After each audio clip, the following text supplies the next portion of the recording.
Cognizant to the needs of our learners, parents, and teachers, the Department of Education provided us with powerful tools for productivity that will allow us to foster critical thinking skills, problem-solving skills, communication and collaboration skills to be compassionate, responsible global citizens. Join us and discover new ideas in our series of professional development training program with the ICTS Edtech Unit and Microsoft Education Philippines. Together, we will equip our learners and empower our fellow educators for a dynamic future. Para sa bata, para sa bayan, at para sa guro. Sulong Edukalidad.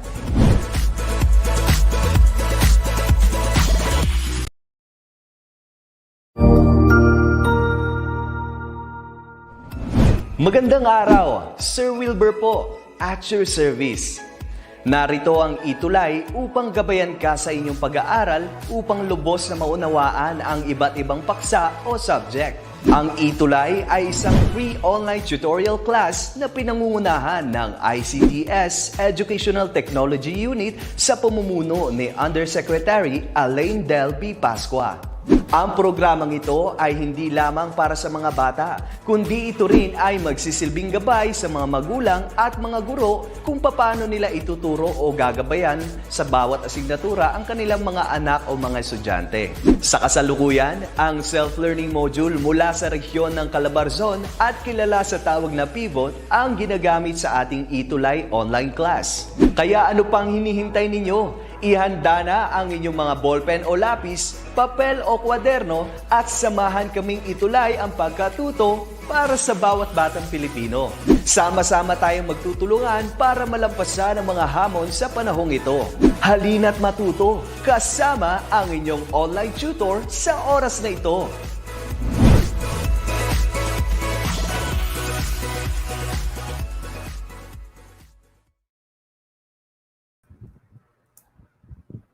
Hello, Pilipinas! Good afternoon, learners! How are you? Webes na naman, andito na po. Again, it's your tutor, Alan. Sana palagi tayo nandito every Thursday kasi Huwebes is the best time for all of us to learn lessons from Philippine politics and governance. So, I would like to greet all those who are streaming right now. Sandy Rose Yusores from New Canaan Integrated School, Alabel 1 District, Division of Sarangani. May hapon diha. Eileen Valdomar from Calaisan Elementary School, Kidapawan City, Division. Hello sa tanang taga Kidapawan, may hapon. Lemonhe, yes, from SMR. Nemri Abasola, yes, good afternoon din sa iyo from Kapudlusan National High School, and Jima Migano Tagayon from School SDO Bacoor City. Good afternoon din sa iyo.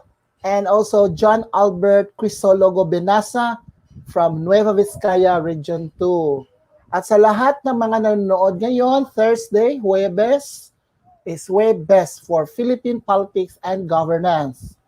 Okay, now let's begin with our lesson. And today is our first meeting, no? Week 1 of the quarter 4. Wow, almost done with our whole semester. And at the same time, we are always ready. Have to get your modules. Have to get any type of notes and pens. Ang sabi ng iba, okay, sir, I do not need notes. I just listen to you and of course, focus. Magaling din yan. And comment. Mag-comment kayo dito so we can interact, no? Lessons and questions. Okay, disclaimer lang po. Under Republic Act 8293, Section 185 states that the fair use of a copyrighted work for criticism, comment, news reporting, teaching, including multiple copies for classroom use, scholarship, research, and similar purposes is not an infringement of the copyright. Okay? Now let's have the glimpse of what we have in the past. No? Ano ba yung lesson natin sa past? May mga lessons na hindi natin na-capture, but eventually we will have that competencies, no, for the coming days. We will integrate that. Okay. So, ano kaya yung past lesson natin? Okay? Alin sa tatlong ito yung previous lesson natin? No, the Constitution stipulates and provided the separation of these three branches of our government. And they have separation of powers, no? So what was the lesson all about last time? You can remember the last meeting that we had was about, okay, if you can see the picture, it has legislative, executive, and judicial. Saan na yun?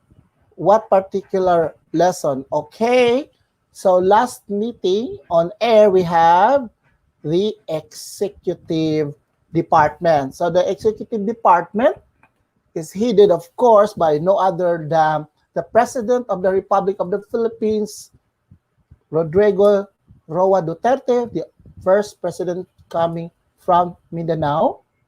And of course, with him is the President Leni Robredo, Maria Leonor Robredo, and the cabinet members. So this comprise the executive department of our government. Kasi we are in a presidential democratic form of government, so we are headed by the president under the 1987 Constitution, and the president has lot of powers, no? To him are also powers given by the Constitution. And of course, the main rule and function of the executive department is the carrying out of the law. When you say carrying out of the law, you carry or you execute the law. Okay? Good afternoon dun sa iyo, Walin Malison and Edita Orsal from Malanga, Sambugat, Sibugay. Uy, taga-diha ako, taga-Buog ko day. Miss Edita Orsal, I'm from Buog. Watching dyan sa Buog, no? For all those who are in Sambuanga, Sibugay, especially in Kabasalan, we just pray and hope that you people out there, especially the learners, the parents, all the guardians, and all the people in that place of Sambuanga, Sibugay is okay. I just hope and pray that you are all right. No, kasi they had this great flood, no, overflowing of the river. So I just hope everyone is fine there. And also Crisologo Binasan kanina. Okay, now we have to link the past to our present. Ililink natin kasi someday so soon maging ano kayo, mga lawyers at political science majors, no? So, pre-assessment, true or false lang. Sige, paunahan ito. The question goes like this. So, this relates to our lesson now. The legislative branch of the Philippine government is the Congress. The legislative branch of the Philippine government is the Congress. Is it true or false? Okay, paunahan lang. Next, I believe the answer is yes. Paybay, RG, Paybay, ang sagot niya is true. Okay. Is there any more answers? Okay. Now the answer is, you're right, RG, that answer is true. Okay. Kasi ang tawag doon, House of Senate and the Senate and the House of Representatives, they are called Congress, and Congress makes the law, and it composed of bicameral, no? At present bicameral type. Bicameral meaning to dalawang kamara, dalawang body, dalawang houses, the Senate, which was called before as upper house, and the lower house, which is the House of Representatives. And there was a time it was also called, the House of Representatives during the time of Marcos was called the congressman were called assemblyman. No? That was that time. Next question. Laws promote anarchy. Laws promote anarchy. Is it true or false? Number 2. Okay. Ang sagot dyan ay, so laws promote anarchy. Okay, ang sagot ni RG naman ay true. So alam ba ninyo ano yung anarchy? Okay, the answer to this is, I'm so sorry, the answer is false. Yung law or mga batas ay ginawa yan para maging smooth ang operation ng government from top to bottom. So may pinaghawakan tayo na para siyang guide, no? Kung sino man yung nagkasala ay may karapatang parusa. Yun ang mga batas. So anarchy means chaos. Pero hindi naman nagki-chaos ang law kasi pag may law, may batas tayong sinusunod. So may sinusunod tayo, walang chaos, walang anarchy. That's false. Next question. Laws are binding and enforced by a controlling authority. Yes, correct na RG, false. Okay. Laws are binding and enforced by a controlling authority. Ang mga batas are binding and enforced by a controlling authority. So may taong nagko-control, otoridad. Is it true or false? Okay, the answer is true. Okay? Kasi lahat naman ng mga batas, yan ay binding sa lahat ng tao and kailangan yan i-enforce ng controlling authority. In this case, we are talking of the House of Congress or mga mambabatas, no? Ang Kongreso, both the Senate and the House of Representatives. So both Senate and House of Representatives have the power to impeach. Alam niyo yung impeach? Ipatalsik, no? Kung yung presidente or vice presidente may power sila na magpatalsik. Both Senate and House of Representatives. Is it true or false? May power ba sila para gawin yon? Ang sagot ay true. Totoo. Kailan lang, no? Yung may last, I think, several years ago, nagpa-impeach yung Chief Justice ng Senate. At saka meron din ginawa yung House of Representatives. May mga ngilan na nag-offer ng or naghain ng bill for article of impeachment, pero hindi naman sila, yung ibang mga bill, hindi naman naging substantial. So, mangilan-ngilan din ang naging hindi successful. Okay.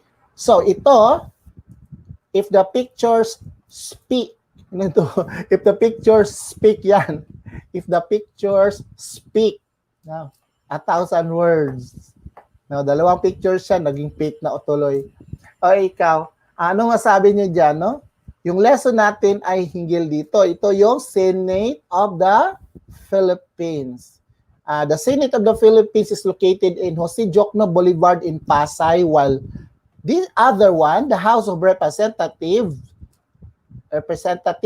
no? Kasi madami sila, is located in Batasan Hills, Quezon City. Medyo malayo yun, no? From Pasay, and then the other one is Quezon City. Okay? Lahat sila, itong 2 pictures na ito, ay yung mga mambabatas natin, gumagawa ng mga batas, no? Mga senador at kongresista. So kaya, ang ating tatalakay ngayon, for week 1, roles and function of the legislative branch of the government. Okay, mga mambabatas, gagawa ng batas, legislative or legislative. Okay, ito yung ating most essential learning competency. Differentiate the rules and responsibilities of the Senate and the House of Representatives. Yun, roles and responsibilities. So ito yung outline ng lessons natin. First, importance of laws, kinds of law, the legislative department, and the legislative powers. Okay. Yan ang order ng ating content sa outline ng ating pag-aaral ngayon. So, first, the importance of law. Ano ba importansya ng law? Ang sabi dito, as to the nature, no? Yung law govern and regulate the conduct of persons, both natural, that's humans, and artificial or corporation, and provide structure to society. Kaya walang anarchy kasi nag-govern sila, lahat ng mga ginawa ng korporasyon o ng tao ay naaayon sa batas. Okay? And prevent lawlessness and anarchy, and provide rules and standards by which to judge the behavior of individuals who come into conflict with others. Kaya may batas para dyan. Okay? There are kinds of laws, no? As to the nature, substantive law provides for the rights and duties of persons in relation to other person. Ano ba to? To other person and states. Substantively yan. For example, the revised penal code and the civil code. Yung mga law hinggil sa mga ginagawa ng mga tao, no? Civil, meaning mga tao. Penal code, yung mga penalty natin ng mga batas na nagpe-penalize, no? And procedural or remedial law, yung mga batas tungkol dito sa mga procedures, no, constitutes the set of rules governing the proceedings in the court. Example, the rules of the court, the revised rules in administrative cases in the civil service. Mangilan-lilan lang ito ang procedure or remedial law. So, naaayon yan sa order. So, hindi siya chaos, no? The second one is as to the scope of the law. The scope of the law is, we have two, the general and the special law. The general embraces a class of subjects or places and does not omit any subject or place naturally belonging to such class. So ito ay nauukol sa lahat, no? Sa lahat ng mga subject. Ano ba yung subject? Yung Filipino science? Hindi. Ibig sabihin yung subjects, katulad ng research, tayo, no? Tayong lahat, mga Pilipino, we are subjects. We are people. We are subjects to the law. Okay? Lahat tayo. There is what we call general law that applies to all. But meron tayong special law. Special law relates to the particular person or things of a class. So, para siyang strata, no? Kung sa research pa, stratification. Kung pang-babae, pang-lalaki, or medyo sa elderly. May mga, di ba, may mga batas na ganun for elderly, to protect the children. Yung mga special law na yon. So, in case of conflict between general and specific law, anong sabi? Pag may conflict yon, the specific law prevails. Yon. Kasi specific siya eh. No? Nakikita mo, mas malinaw siya, nakaspecify. Kaya siya mas superior. Now, the legislature. Palagi natin, ano yung legislature? Legislatura. Ibig sabihin, gumagawa ng batas. These are body of individuals or legislators, mambabatas, selected to formulate, amend, or change the law. Amendments, change, or repeal. Pawalang bisa ang law. It can be unicameral o isang house lang. Gaya ng ibang country, they have unicameral. Congress lang, or no, representative lang, walang Senate. Pero sa atin, we are bicameral. So it is essential to the proper functioning of a society. So mga mambabatas, group or body of individuals, yan ang legislature. So andito tayo sa composition. Sino yung nagko-compose? Sabi ko na kanina, okay? Yung composition ay yung Senate and House of Representatives. Ang sabi pa nila bicameral or the two houses, no? Senate, which now is composed of 24 senators elected directly by the people. Diba tayo? Ini-elect Luzon, Visayas, and Mindanao, katulad din ng President and Vice President. Yan ang Senate. So, right now, meron silang head. Ang tawag doon, the head is Senate President Tito Sen, no? si Soto, no? Sabi ko, Tito Senator. So, right now, we are having the 18th Congress, no? Sa House Congress or dito sa House of Representatives. And this is the 18th Congress, and then there are more than 250 congressmen or representatives elected by the people of their own districts. So sa kanilang distrito, so if ever yung provinces may mga district yan, may mga representative, 'di ba? North District, South District, or 5th District, 2nd District, 3rd District. Doon sila nagiging representative. Under the Constitution, 250 na under the Constitution, under the history, not the Constitution, there are more than 250 congressmen. But at present, in the 18th Congress now, parang 240 plus lang yata, no? 240. I'm not so sure. But I think it's 243 or 247. Okay. And about 20% of these are party list representative. Okay, hi dyan kay Jennifer Campos from Canaan IS, Alabel 1 District Division ng Sarangani. Okay. Now, ano ba yung mga qualification and terms ng isang representative? So, Senator ba? Ito yung, nauna yung representative ko. Unahin natin yung senator. Okay. Yung senator must be natural-born Filipino citizen. So, yung dugo niya, Filipino talaga. Dito siya ipinanganak. No? So, 35 years old. On election day, dapat 35 years old na siya. Able to read and write. Registered voter siya. Sa whole Philippines, registered voter siya. No? District resident din siya. Ay, parang mali ito. Mali. Ay, nako. Ito dapat yung representative. Ito yung sa representative. Nagkamali ako dito. Sige na lang. Okay. I just clarify. This senator is 35 years old. This does not need to be a district resident. No? Let's look it this way.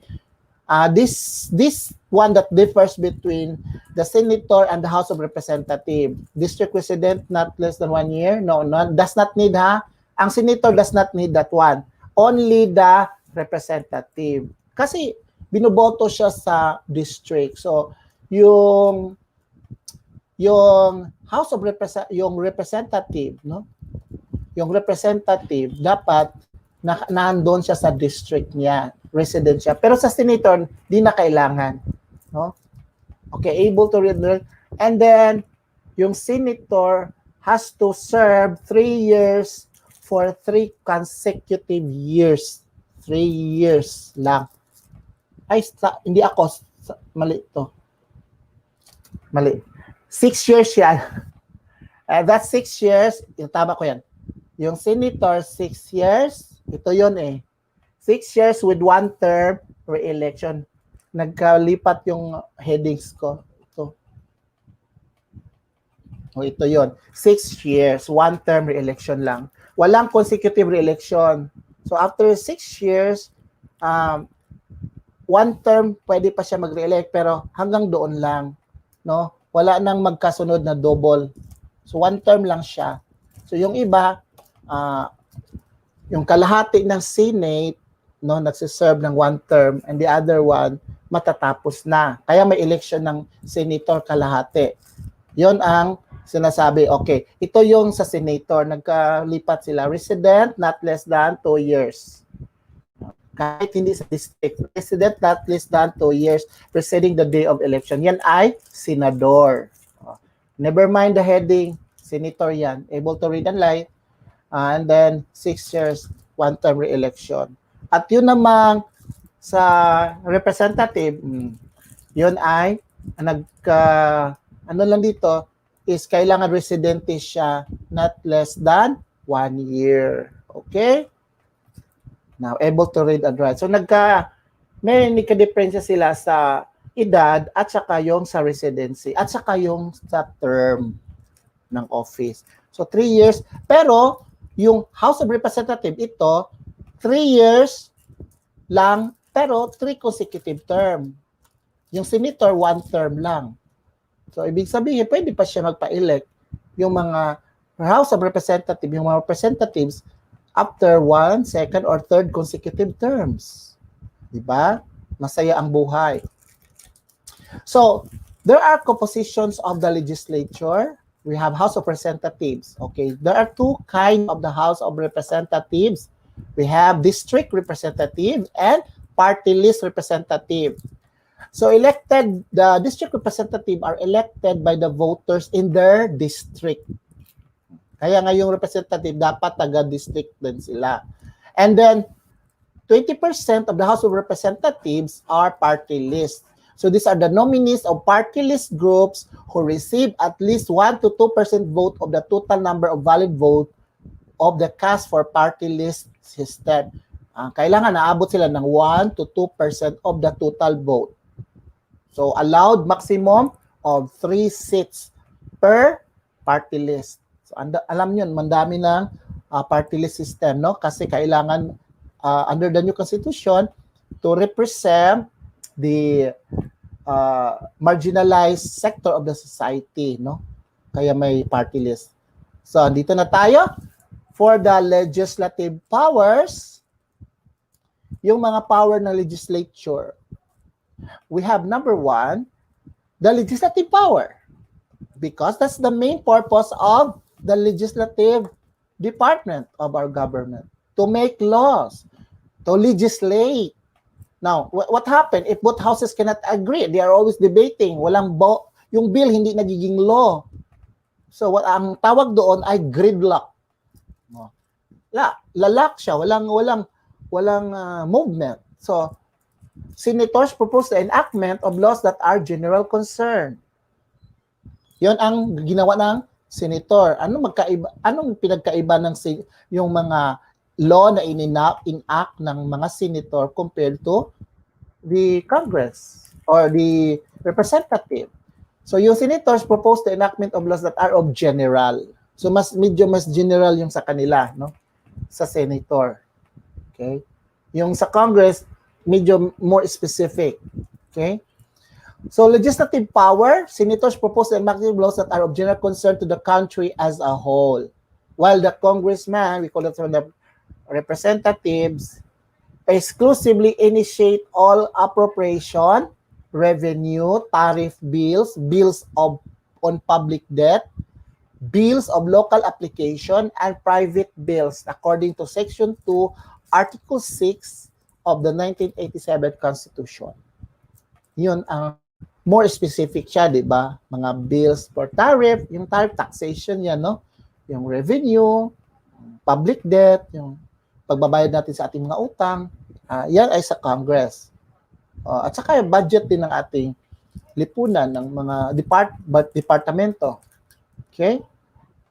And of course, this will also be synchronized with the senator or the Senate. Now, paano ba paggawa ng law sa legislative power? Of course, it has to start from the Congress. No? It's either coming from the House of Senate or the House of Representatives. Kahit saan dyan. Meron nga, may version ng Senate at may version ng Representative, katulad ng budget hearing. So, ginawa yan na bill. So, meaning, it is a draft law.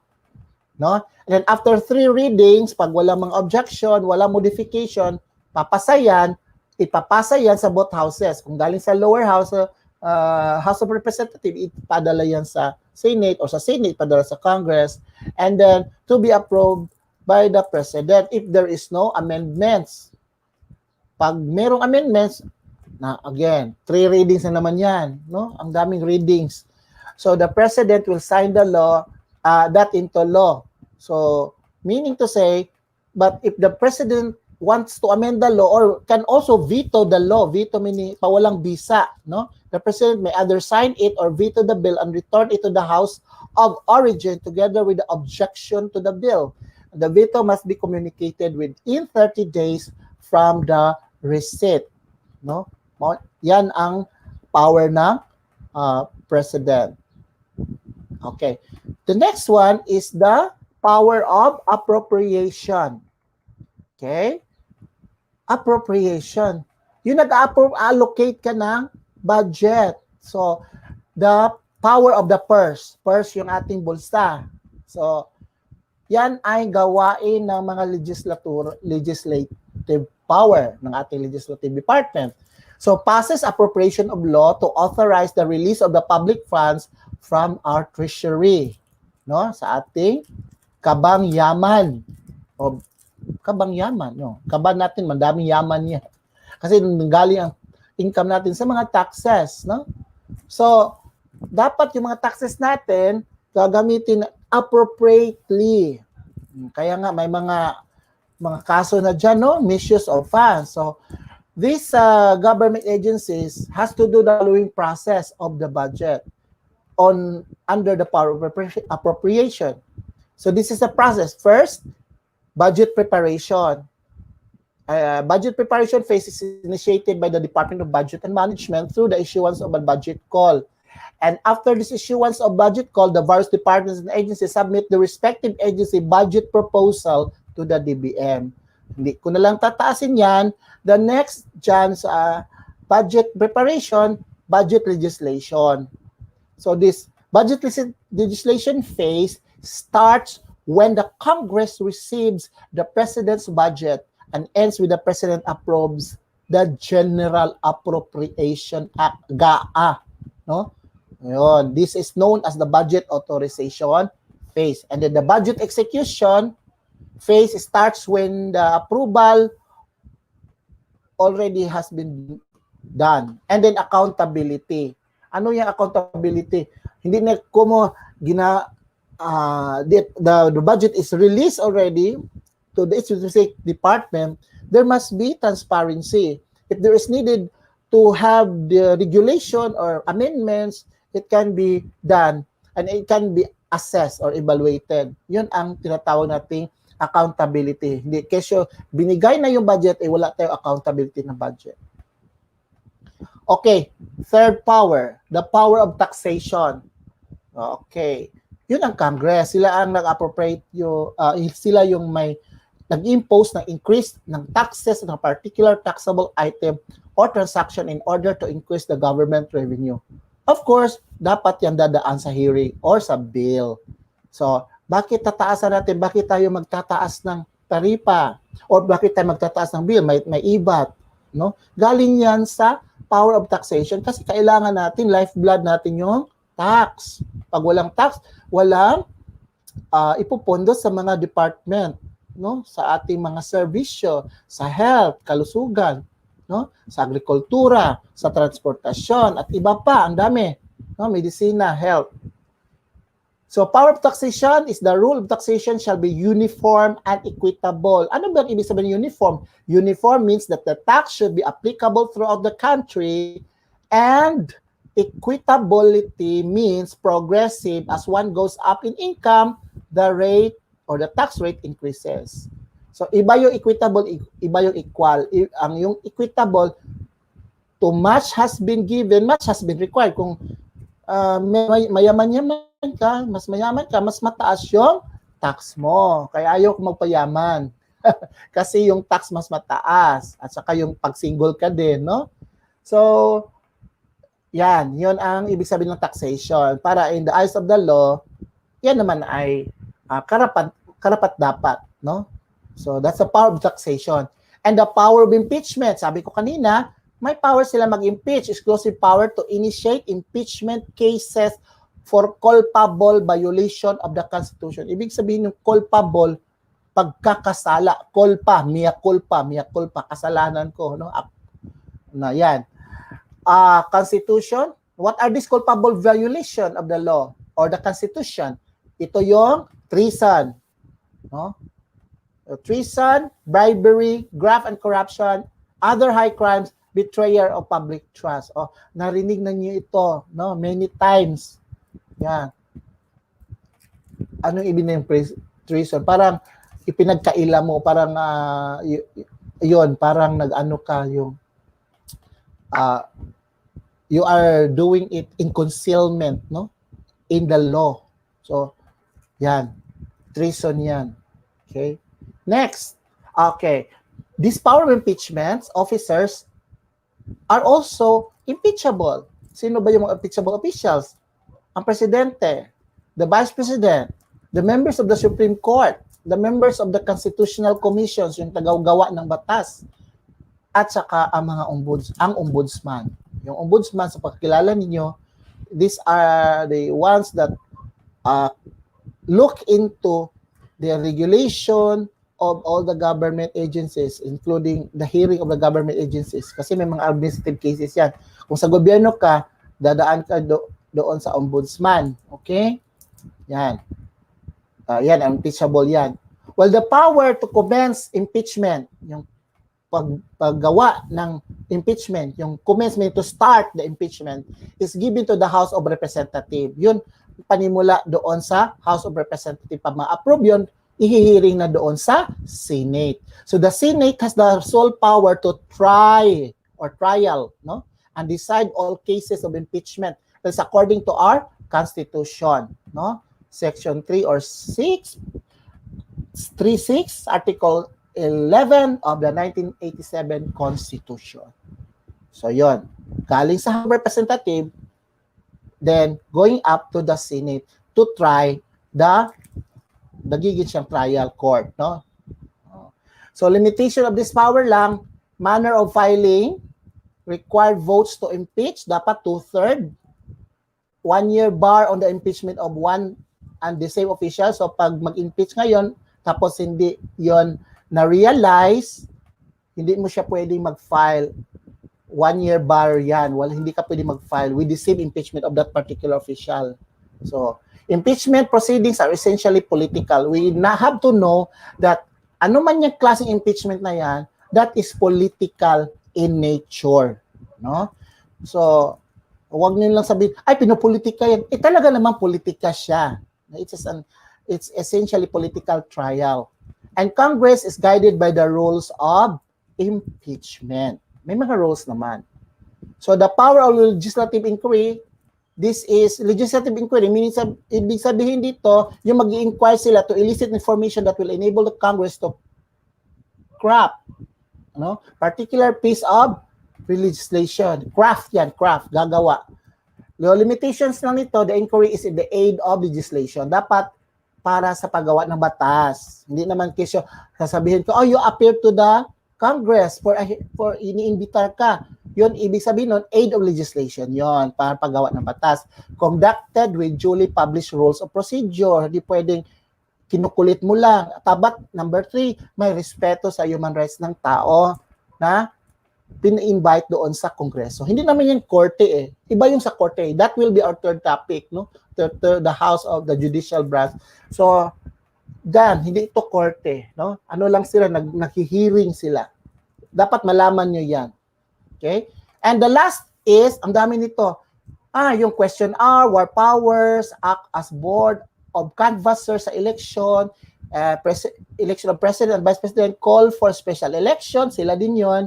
Vice president and president judge the president's physical fitness if the president is capable to discharge his function as president, revoke or extend the privilege of the writ of habeas corpus or declaration of martial law. So walang martial law na ma-approve kapag hindi pinaapaboran niya ng Kongreso. And then ito yung concurrence of the presidential amnesties, dapat kino-concur niya, meaning to say ina-approve or in-acknowledge niya yung ginawa amnesty ng presidente, concur in treaties of international agreement, confirm certain appointments, kaya yung mga, hindi lahat naman, mga ina-appoint ng legislative, dapat kino-confirm din niya. May mga iba hindi successful, no? Katulad ni, wag na lang. Okay, the power related to natural resources and propose amendments to the Constitution. So, gawain niya ng ating legislative. Okay, as a form of synthesis, this will be our last. Congress is responsible for making laws to make sure that the spirit of the Constitution is upheld in our country. The Senate and House of Representatives compose the Congress.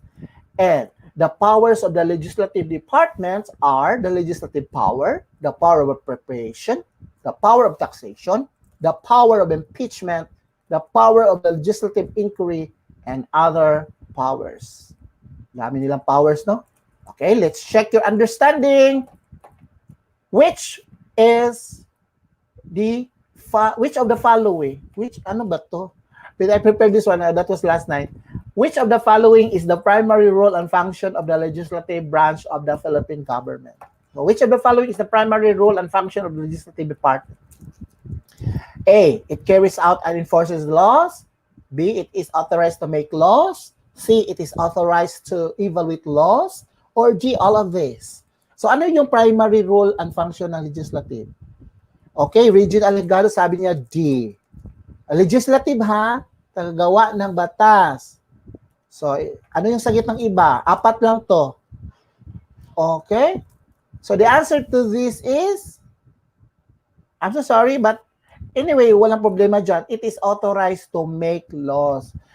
Ang ano naman talaga nag-authorized to make laws, sila, legislator, gawa ng batas. Yung nagkicarry and enforces the law, yun ang executive. At saka yung evaluate of the law and authorized to evaluate the law, to examine the law, yun ang judicial. Okay? Next, what power of the legislative department authorizes the release of public funds from the treasury? O, galing sa treasury. Anong power ng legislative yon? Is it A, legislative power, B, power of appropriation, C, power of taxation, or D, power of legislative inquiry? Okay, ang sagot, power of appropriation. Okay? Number 3, which of the following does not constitute the limitation of power of legislative inquiry of the Congress? Does not constitute the limitation. Hindi constitute ng limitation ng power. Is it A, conducted and duly published rules of procedure? B, conduct hearing with consideration of human rights of the person? C, conduct hearing without due process? Or D, inquiry is in the aid of legislation? So, isa lang dito yung parang tama, right? Okay, ang sagot is conduct hearing without due process. May due process yan. May rule of engagement at saka impeachment, whatever rule of court it is, or may mga rules. Lastly, a bill before passing into a law must undergo how many readings in the Congress? 1, 2, 3, or 4? Okay, answer it mentally. The answer is, kailangan 3 hearings before a law, before a bill becomes a law. Okay, so ito yung mga references ko, yung 4 na references. And before we go part ways, I hope you mind that the legislature help us guide our country, the laws that is protecting us will guide us to prevent us from being chaotic. Katulad ng sa bahay, may mga rules to follow para yung sa community din natin, para hindi maging chaotic. So, if there is the law, there is love. Kasi kung mahal mo yung batas, dapat susundin mo. Okay? So, gaya ng sabi sa atin, if you love the Lord, you have to keep the law. And what law is that? The law of love. Magmahalan tayo. Peace lang po. Hanggang sa susunod. Thank you. For comments and suggestion, email at edtech@deped.gov.ph. And then sa susunod, andito si Teacher Alan, makikita muli tayo. Okay. Salamat. Bye-bye. Paalam.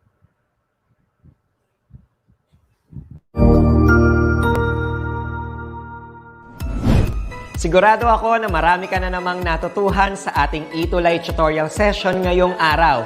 Tandaan, ito ay hindi lamang para sa ating mga mag-aaral, kundi pati rin sa ating mga minamahal na guro at mga magulang na kaagapay natin para maituloy ang pagkatuto sa kabila ng nararanasang pandemya. Patuloy ding sumubaybay sa DepEd TV para sa mga araling ginawang video episodes. Mapapanood ito mula Lunes hanggang Sabado, alas 7 ng umaga hanggang alas 7 ng gabi sa inyong mga telebisyon. Abangan bukas mula 1:00 ng tanghali ang iba pang aralin sa ating ETUlay free online tutorial session sa mathematics.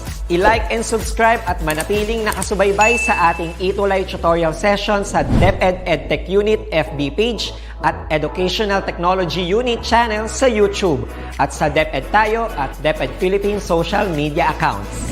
Paalam!